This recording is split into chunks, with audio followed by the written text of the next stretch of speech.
దేవునామానికి మహిమ కలుగుగాక.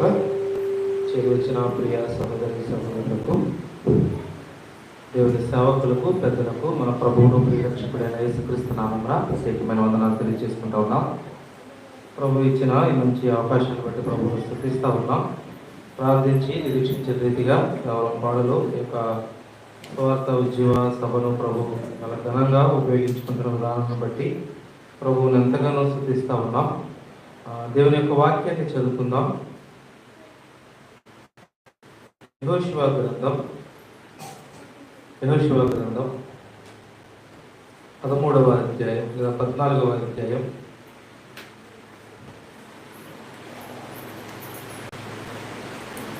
8వ వచనం చదువుకుందాం. 8వ వచనం.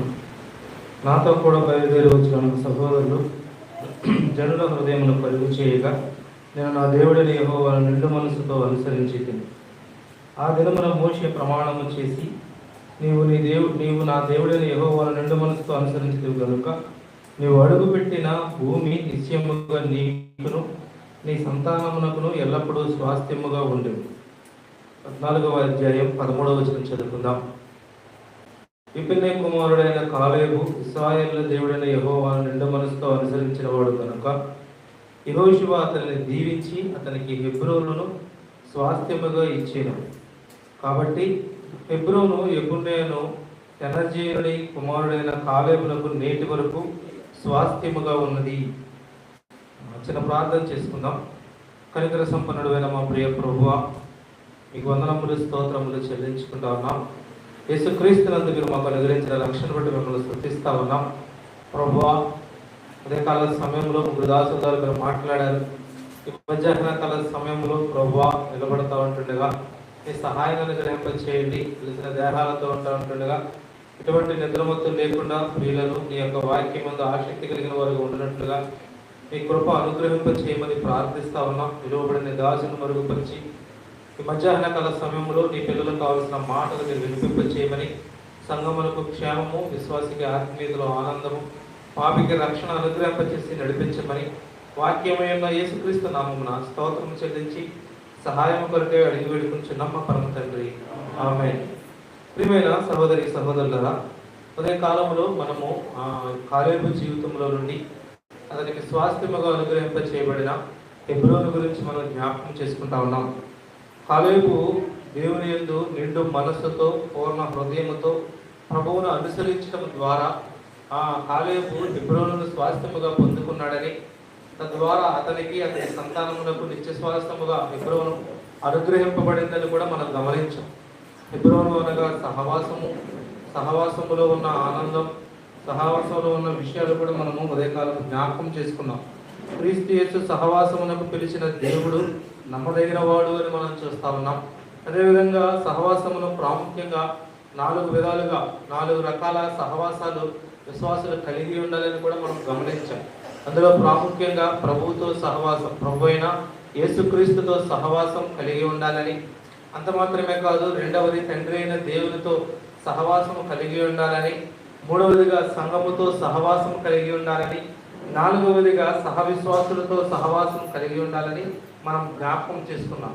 ఈ క్రమంలో ప్రభువుతో సహవాసం ప్రభువు మన దగ్గరకు వచ్చి ప్రకటన గ్రంథం 3వ అధ్యాయం 20వ వచనంలో మనం జ్ఞాపకం చేసుకున్నాం కదా, ఆయన తలుపు వద్ద నిలిచి తడుతా ఉన్నాడు. ఎవరు తలుపు తెరిచి ఆయనను చేర్చుకుంటారో వారి యందు నేనును నా యందు వాడును ఉండునట్లుగా ఆయనతో కలిసి నేను భోజనము చేస్తానని ప్రభువు ఆ యొక్క సహవాసాన్ని మనతో గ్రహింపచేస్తాడు. ఆయనే వచ్చినట్లు, ఆయన మనం వెళ్ళడం కాదు, కానీ ఆయనే మన కొరకు దిగి వచ్చి ఆ కలవరి శిలువలో మన కొరకు తన ప్రాణమును సైతము అర్పించిన వాడుగా, అప్పగించిన వాడుగా కూడా మనం చూస్తా ఉన్నాం. ఇట్టి సహవాసము చాలా విశేషమైనదని, అట్టి సహవాసములో మనందరము ముందుకు సాగిపోయేవారముగా ఉండాలని, అంత మాత్రమే కాదు, ప్రభు యొక్క సహవాసం యొక్క విలువను మనము గుర్తెరగాలని కూడా ఉదయకాలంలో మనం జ్ఞాపకం చేసుకున్నాం. ఆ క్రమంలోనే ప్రభువు ఆ యొక్క సహవాసానికి పిలిచినప్పుడు తన యొక్క పరిశుద్ధ రక్తమును మన కొరకు కార్చిన విధానము ప్రకటన గ్రంథం 1వ అధ్యాయము 6వ వచనంలో మనం జ్ఞాపకం చేసుకున్నాం.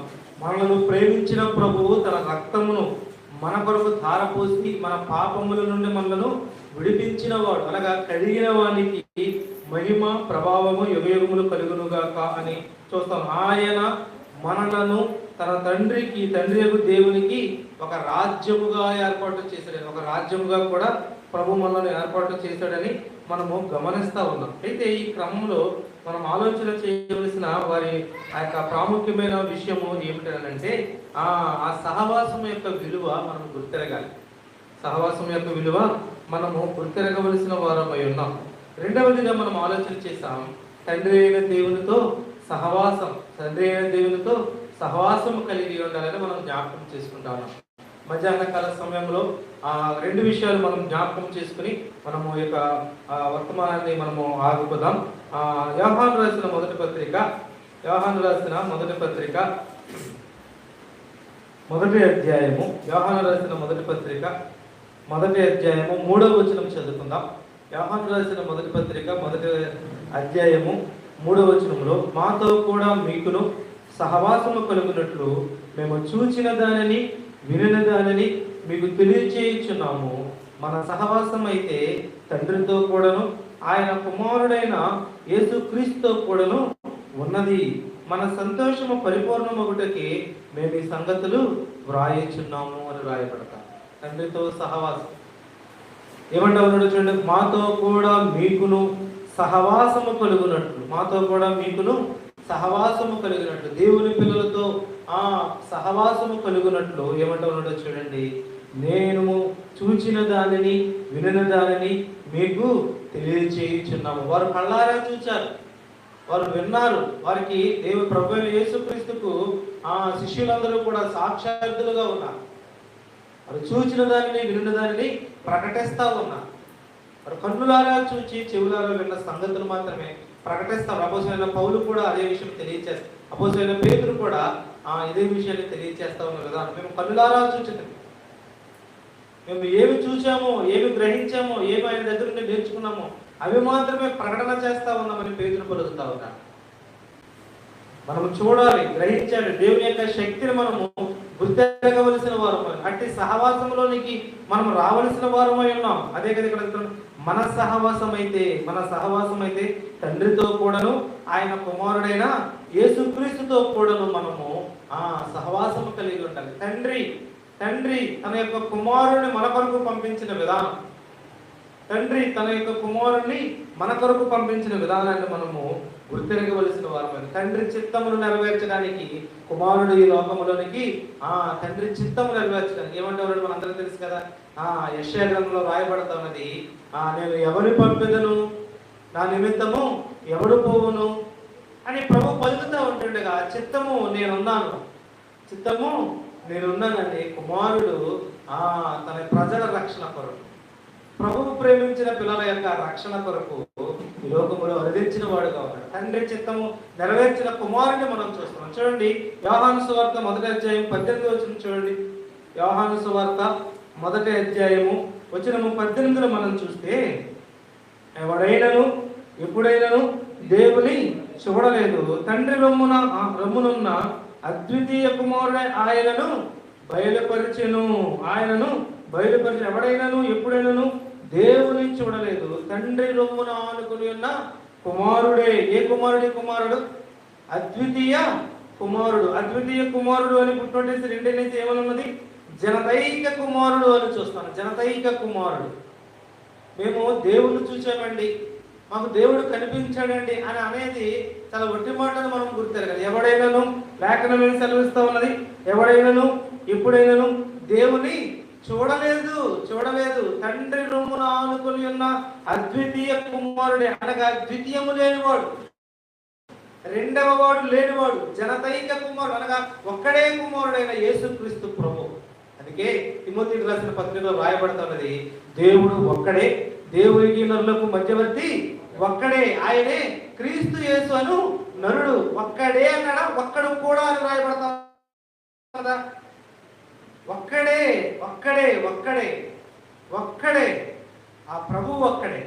మనల్ని విమోచించడానికి, మనల్ని రక్షించడానికి, మనల్ని తండ్రితో సహవాసము కలిగిన వారంగా తీర్చిదిద్దడానికి, మనము తండ్రితో ఐక్యము చేయడానికి ఆ కుమారుడు, తండ్రి రొమ్మున ఆనుకుని ఆ కుమారుడు మనలను ప్రేమించి లేదా తన యొక్క తండ్రి చిత్తానుసారమైన మాటను తీసుకుని లోకమును మనలను ప్రేమించడానికి లోకములకు వచ్చి మన పాపములకు ప్రాయశ్చిత్తము కలువరి శిలువలో చేసి మనలందరినీ యేసుక్రీస్తు పరిశుద్ధ రక్తము ద్వారా మనలను కడిగి పవిత్రపరిచి తండ్రికి ఒక జనాంగముగా ఒక రాజ్యముగా ప్రభువు దగ్గర మనలను నిర్దోషులుగా నిరపరాధులుగా కూర్చుండిపెట్టిన విధానము ఎంత విశేషమైనదో మనము ఆలోచన చేయవలసిన వారమై ఉన్నాం. చూడండి, ఈ మాట మనం గమనిద్దాం. హెబ్రీయులకు రాసిన పత్రిక 12వ అధ్యాయం, హెబ్రీయులకు రాసిన పత్రిక 12వ అధ్యాయం వచనము 2 మనం చూస్తే, వచనము 2 లేదా 1-2 కలిసి ఉన్నది.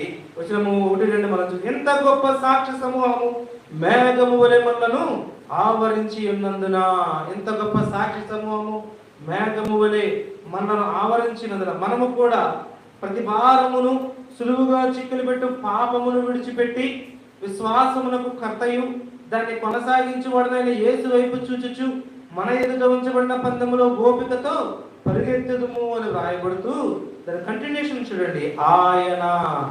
ఆయన తన ఎదుట ఉంచబడిన ఆనందము కొరకై అవమానమును నిర్లక్ష్య పెట్టి సిలువను సహించి దేవుని సింహాసనము యొక్క కుడిపార్శ్వమున ఆసీనుడై ఉన్నాడు.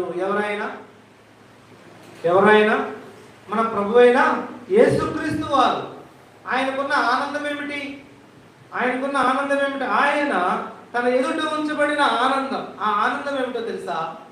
మనలను పరిశుద్ధులుగా తీర్చిదిద్దడమే, మనలను నీతిమంతులుగా తీర్చిదిద్దడమే, మనలను పరిశుద్ధులుగా నీతిమంతులుగా పాపము లేని వారుగా దేవుని యొక్క సహవాసములోనికి మనల్ని నడిపించడమే కుమారుడైన యేసుక్రీస్తు యొక్క ఆనందమని మనం గుర్తారు. ఇట్టి ఆనందాన్ని తండ్రి అయిన దేవునికి అనుగ్రహింప చేయడానికి కుమారుడైన యేసుక్రీస్తు వారు మన కొరకు కలువరి శిలువలో బలిగా అర్పణగా అర్పింపబడ్డారు.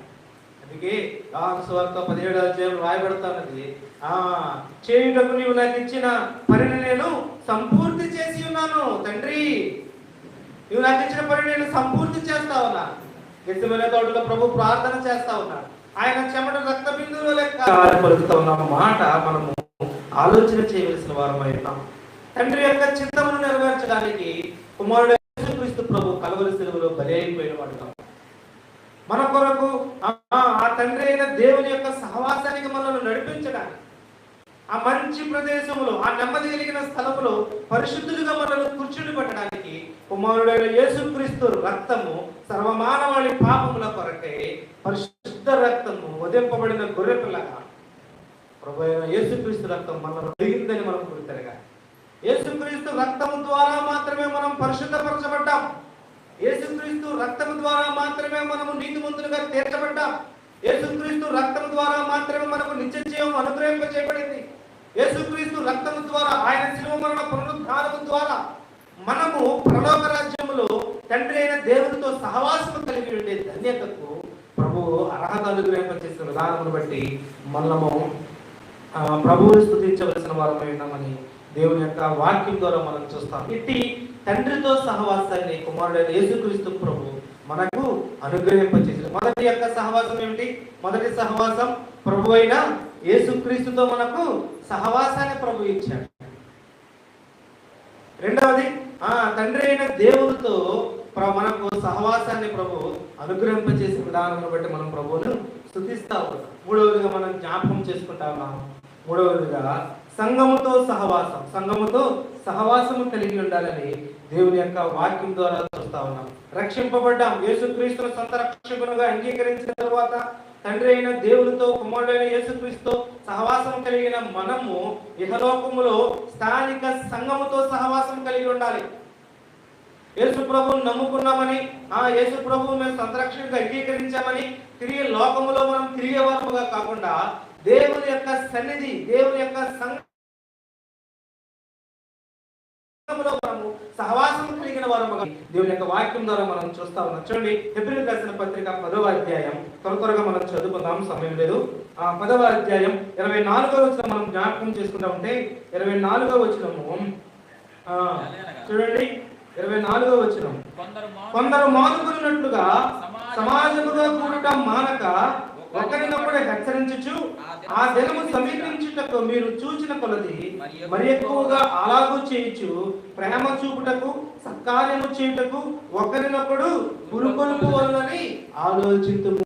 సంఘ సహవాసం, సంఘ కూడికలకు, నియామక కూడికలకు, ప్రభు దినములో ఆరాధన చేయడానికి దేవుని యొక్క సంఘ పిల్లలతో మనం సహవాసం కలిగి ఉంటే ఒకరినొకరు పాపములోకి పడకోకుండా, లోకములో కలిసిపోకుండా సంఘం మనల్ని ఏం చేస్తుందంటే భద్రపరుస్తుంది. సంఘం మనల్ని ఏం చేస్తుంది? భద్రపరుస్తుంది. ఆ సంఘ సహవాసంలో అక్క ఎందుకు ఈ రోజు నువ్వు కూడికకు రాలేదు, అమ్మా ఈ రోజు ఎందుకు కూడికి రాలేదని అడిగేవారు ఉండాలి. కుటుంబంలో కుటుంబ యజమాని మనల్ని సంరక్షిస్తా ఉన్న విధానం మనకు తెలుసు. మనము అనేక రకాల విచ్చలవిడితనానికి వెళ్ళకోకుండా, లోక సంబంధమైన వాటికి వెళ్ళకోకుండా ఆ యజమాని ఏం చేస్తాడంటే మనలను భద్రపరిచే విధానం మనం గమనిస్తాం. తల్లి అయినా తండ్రి అయినా తన పిల్లలను సంరక్షించడంలో కాపుదల కలిగి ఉంటాం లోకంలో. అదేవిధంగా ఆత్మీయంగా మనం బలహీన పడుకోకుండా ఉండడానికి సంఘ సహవాసం మనం కలిగి ఉండాలి. దేవుని సేవకులు భారము కలిగి, బాధ్యత కలిగి, ప్రయాసంతో, అనేక రకాల ఇబ్బందులతో, ఎంతో ఆసక్తితో దేవుని యొక్క పరిచయం మనం జరిగిస్తూ ఉంటాం. నాకు కాదులే అని వెళ్ళిపోయేవారు మనం ఎనడేయగలుగుతాం. మన ఆత్మీయ జీవితాలు పెంపొందించుకోవాలంటే సంఘ సహవాసం మనకు చాలా ప్రాముఖ్యమైనదని మనము గుర్తెరగవలసిన వారమై ఉన్నాం. దేవుని పిల్లలతో, దేవుని యొక్క సంఘముతో మనం అంటుకట్టబడిన వారముగా, ఆత్మీయంగా అభివృద్ధి చెందే వారముగా మనం ఉంటే అది ఎంతైనా ఆశీర్వాదకరం. యలోకములో పరలోకములో సంఘం మాత్రమే మనం వెనకాల ఉంటాం. మన బంధువులు, మన రక్త సంబంధికులు మనతో రాగానే ఆరాధించే సహోదరులు, ఆత్మ సంబంధులు అంట. ఒకే రక్తంలో కడుగబడిన దేవుని యొక్క శరీర రక్త మాంసంలో పాలుభాగస్తులైన వారే సంఘమే ఎత్తబడతా ఉన్నది పరలోక రాజ్యంలో. నీ రక్త సంబంధికులు రాదు. రక్షింపబడకపోతే నీ భర్త రాడు, నీ భార్య రాదు, నీ పిల్లలు రారు, నీ బంధుమిత్రులు రారు, నీ తోటివారు ఎవరు రారు. ఎవరైతే యేసుక్రీస్తు యొక్క రక్షణ పొంది ఆయన సంఘములో చేర్చబడి ఆరాధన చేస్తూ దేవునికి నమ్మకమైన జీవితం జీవిస్తూ ఉంటారు, వారే పరలోక రాజ్యంలో యుగ యుగాలు ప్రభుతో ఉంటారని మనం గుర్తెరగాలి. ఇదే మన కుటుంబం, సంఘమే మన కుటుంబం. అందుకే ఆత్మ సంబంధమైన ప్రతి ఆశీర్వాదం ప్రభు మనకు అనుగ్రహింపచేశాడు.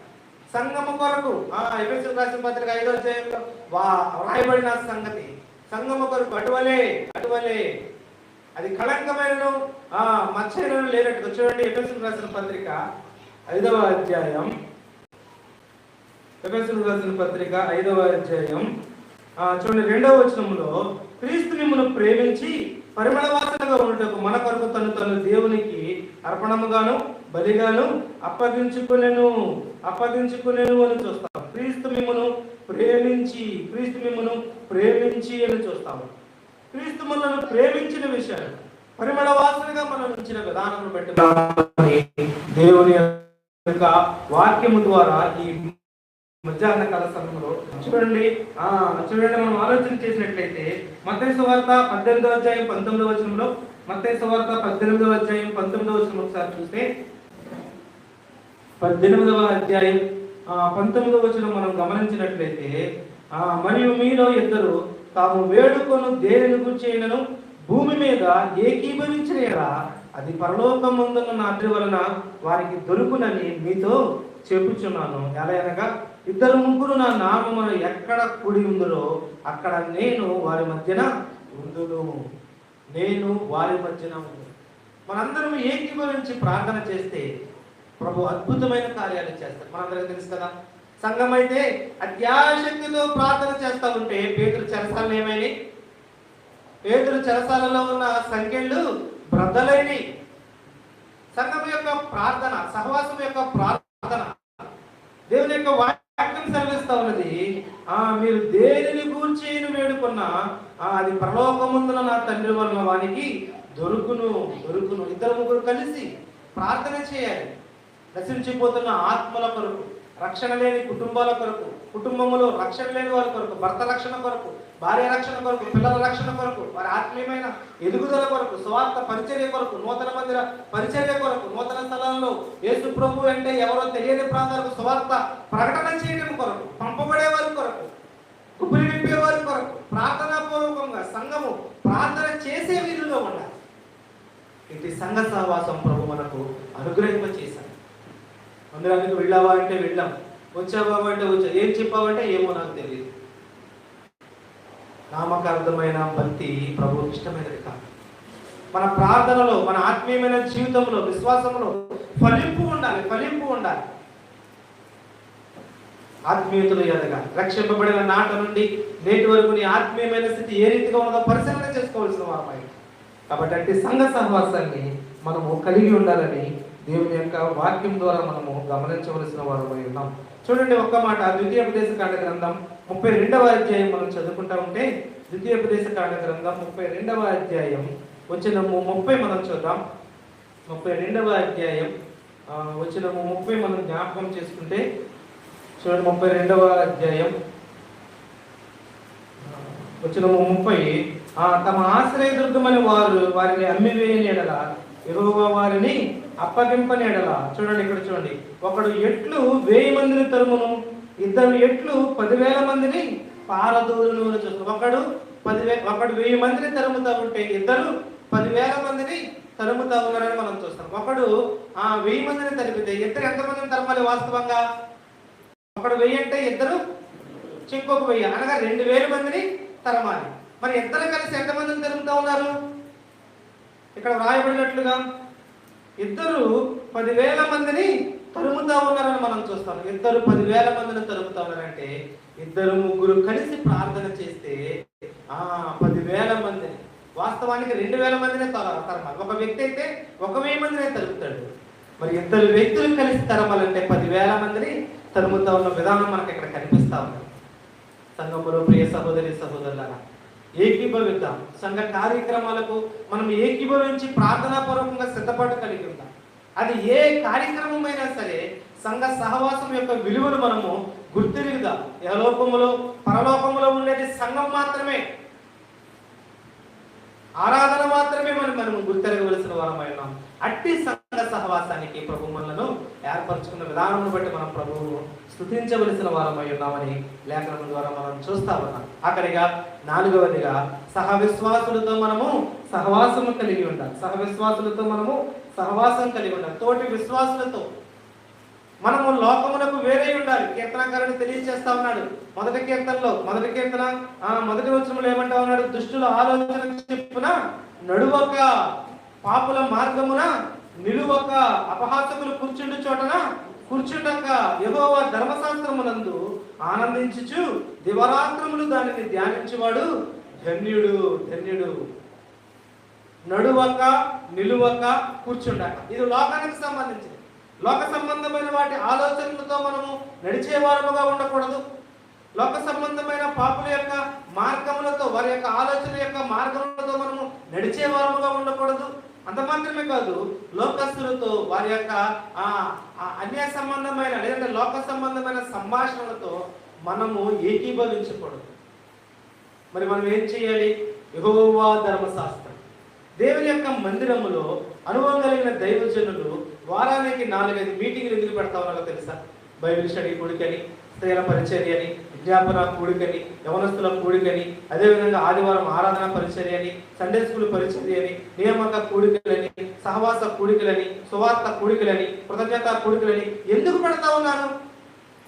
గమనించినట్లయితే మనము మన ఆత్మీయమైన స్థితిలో నుండి ఆత్మీయంగా వృద్ధిల్లడానికి, లోకేచ్ఛలతో మన యొక్క సమయమును గడుపుకోకుండా దేవుని సన్నిధిలో ప్రభు ఇచ్చిన ఉన్నతమైన జీవితమును ప్రభువు కొరకు నమ్మకంగా జీవించడానికి, అపవాది సంబంధమైన క్రియలు మన హృదయంలో కానీ, మన జీవితంలో కానీ, మన కుటుంబాలలో కానీ ఎన్నడే కానీ లేకుండా ఉండడానికి ఇట్టి సహవాస కూడికలు మనం ఏర్పాటు చేసుకుంటా ఉంటే, ఈ పాస్టర్ గారికి పనే లేదండి, ఎప్పుడు చూసినా మీటింగ్లు అంటూ ఉంటాడు, ఎప్పుడు చూసినా పలానా కార్యం ఉంటాడు, మాకు వేరే పని లేదా, పాట లేదని అనుకుంటా ఉన్నాం. ఎంత సమయం లోకములకు వెచ్చిస్తా ఉన్నాం, ఎంత సమయం సెల్ ఫోన్లకు వెచ్చిస్తా ఉన్నాం, ఎంత సమయం టీవీలకు వెచ్చిస్తా ఉన్నాం. దేవుని మందిరానికి వచ్చి ఆత్మీయంగా బలపడండి అంటే, దేవుని పిల్లలతో కలిసి సహవాసం చేయాలనంటే హృదయం భారమైపోయే పరిస్థితి నాటి సంఘాల్లో వేదనతో తెలియజేస్తా ఉన్నాం, భారంతో తెలియజేస్తా ఉన్నాం. అట్టి సంఘ సహవాసంలో మనందరము కలిసి ప్రభువుతో ముందుకు సాగిపోతే ప్రభు ఉన్నతమైన కార్యములు జరిగిస్తాడని దేవుని యొక్క వాక్యం ద్వారా మనం చూస్తాము. కాబట్టి మనం నేర్చుకున్నాం ప్రభువుతో సహవాసం, మనం నేర్చుకున్నాం తండ్రి అయిన దేవునితో సహవాసం, మనం నేర్చుకున్నాం సంఘముతో సహవాసం, మనం నేర్చుకున్నాం 4వదిగా సంఘ సహ విశ్వాసులతో సహవాసము కలిగి లోకమునకు దూరంగా పాపమునకు దూరంగా ప్రభువుకు దగ్గరగా ప్రభువుకి ఇష్టమైన కార్యంతో కాలేబు నిండు మనసుతో ప్రభువును అనుసరించిన వాడు కనుక అతనికి హెబ్రోను స్వాస్థ్యముగా ఇచ్చింది. అతనికి అతని సంతతి వారికి హెబ్రోను స్వాస్థ్యముగా ఇచ్చాడు. అతను పూర్ణ హృదయంతో ప్రభువుని అనుసరించిన వాడు కనుక తన యొక్క కుటుంబాన్ని దేవుళ్ళు నడిపించుకున్న విధానం మనం అనుగ్రహింపచేయబడిన విధానం బట్టి ప్రభువును మనం స్తుతిస్తాం. ప్రభు మనల్ని ప్రేమించి తన యొక్క రక్తమును మన కొరకు ధారపోసి తన యొక్క కుమారుని మన కొరకు అర్పించి బలిగా అర్పణ రక్షణ భాగ్యమును మనకు అనుగ్రహింపచేస్తే అట్టి రక్షణను నిర్లక్ష్యం చేస్తే ఆ శిక్ష నుండి తప్పించుకుంటామని దేవుని యొక్క వాక్యం ద్వారా సెలవిస్తా ఉన్నాం. ప్రభువు ఇంకా ఎవరైనా అటు ప్రభు యొక్క సహవాసములోనికి రానట్లయితే ప్రేమతో తెలియజేస్తా ఉన్నాం. యేసు ప్రభువుని సొంత రక్షకునిగా అంగీకరించి ఆయన ప్రేమ సహవాసంలోనికి రావాలని ప్రేమతో ప్రకటన చేస్తా ఉన్నాం. ప్రభు ఈ మాటలు తన మనవిటిలో దీవించి ఆశీర్వదించి ఫలింపచేయను కాక. అవకాశం ఇచ్చిన సంఘములకు సంఘ పెద్దలకు దేవుని దాసులకు ప్రత్యేకమైన వందనాలు తెలియజేసుకుంటాం.